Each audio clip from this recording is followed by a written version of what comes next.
বন্ধুসকল ফাইনালি আজি সুদীৰ্ঘ 12 বছৰৰ অন্তত বিৰাট কোহলীয়ে ডমেষ্টিক ক্ৰিকেটত উভতি আহিলে।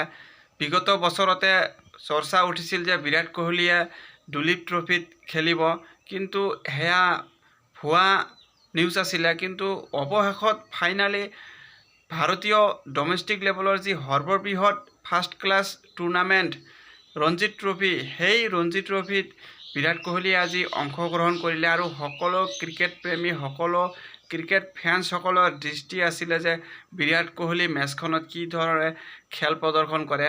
আৰু সেয়াই দেখা গ'ল।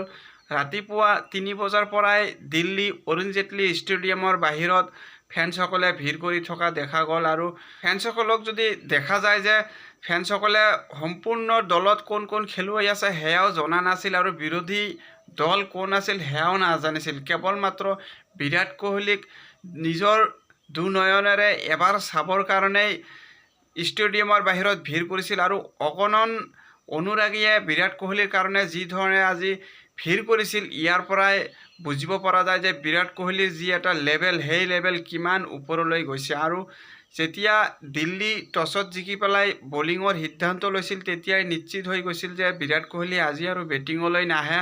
তথাপিও বিৰাট কোহলীক ফিল্ডৰ মাজত ফিল্ডিং কৰা দেখি দৰ্শকসকলৰ মাজত যি উৎসাহ আছিল, আৰু কেৱল মাত্ৰ সেয়াও নহয়, খেল চলি থকা সময়ত এজন ফেন্সে বিৰাট কোহলীৰ এবাৰ ভৰি চুবৰ কাৰণে বা বিৰাট কোহলীক হাবুতি ধৰিবৰ কাৰণে ক্ৰিজলৈ সোমাই গৈছিলে।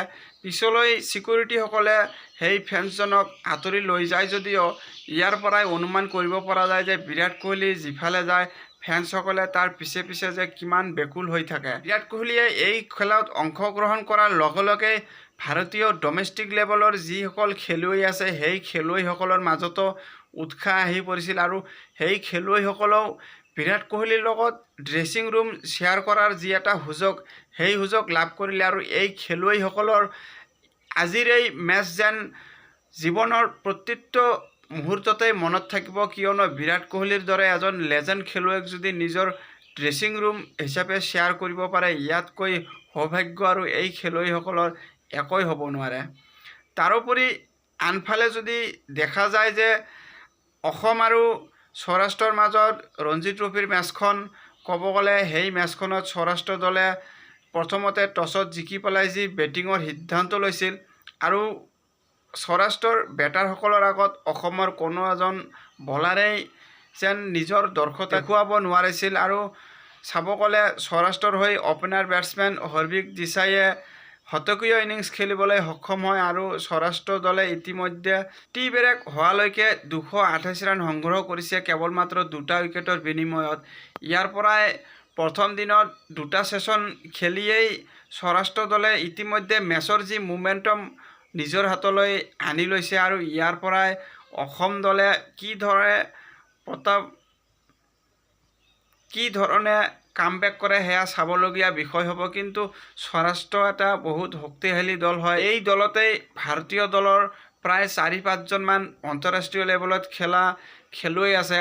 কিন্তু অসমবাসীয়ে কেৱল মাত্ৰ বাট চাই আছে যে ৰিয়ান পৰাগে মেচখনত কামবেক কৰিছে যিহেতু কি ধৰণে বেটিং প্ৰদৰ্শন কৰে। ৰিয়ান পৰাগে আজি বল হাতেৰে 9টা অভাৰ কৰিছে সৌৰাষ্ট্ৰৰ বিৰুদ্ধে, আৰু 53 ৰান ব্যয় কৰি কোনো উইকেট পোৱা নাই যদিও মেচত উভতি আহি অসমৰ ক্ৰিকেট প্ৰেমী ৰাইজক যি এটা আনন্দ উপহাৰ দিছে ৰিয়ান পৰাগে। আশা কৰিম যে আমি ৰিয়ান পৰাগৰ যেতিয়া সময় আহিব বেটিং কৰাৰ, ভাল প্ৰদৰ্শন কৰি জাতীয় দলত উভতাৰ যি এটা জাননী, সেই জাননী যাতে BCCI লৈ বা নিৰ্বাচন কমিটিলৈ ৰিয়ান পৰাগে পঠিয়াব পাৰে, তাৰে কামনা কৰিলোঁ। ধন্যবাদ।